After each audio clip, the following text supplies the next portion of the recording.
Көзүңүздүн көрүүсү начарладыбы? Көзүңүз минус, же плюс, глаукома, катаракта, көздүн басымы көтөрүлдү деген диагноздар коюлдубу? Мунун себеби сиз көп отурасыз, телефонду көп карайсыз, телевизорду көп карайсыз, бир орунда көп отурасыз. Демек, көздүн көрүүсүн, көздөгү диагноздардан арылуу үчүн сиз көбүрөөк көздүн көнүгүүлөрүн жасаңыз.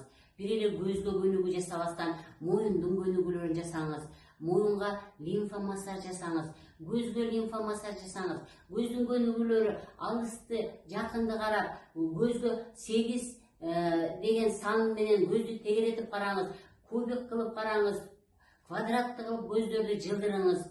Мындан тышкары сөзсүз түрдө албетте, эгер сиз компьютерде жана телефондо көп отурган болсоңуз, ар бир 2 саатта туруп ушул көнүгүүлөрдү жасашыңыз керек.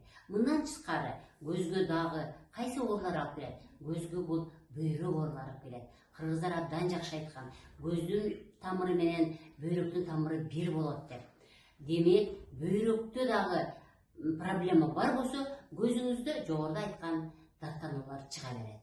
Бөйрөктү дагы сиз жеңилдетишиңиз керек. Бөйрөктүн оорусун жок кылыш керек. Эмне үчүн бөйрөк сезгенип калды? Эмне үчүн бөйрөк ооруп калганын көзүңүзгө зыян берип атат?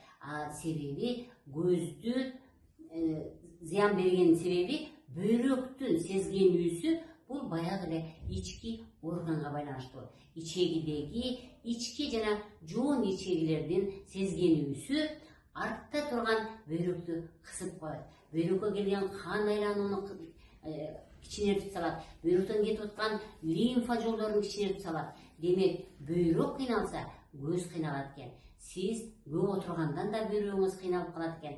Туруңуз, өйдө ылдый болуп кыймылдаңыз, көбүрөөк эңкейип кыймылдаңыз. Ошо эңкейген сайын ичегилерди бошотосуз. Ичегинин артындагы бөйрөк бошойт. Мына ошондо гана сиз көздүн ооруларынан арыласыз.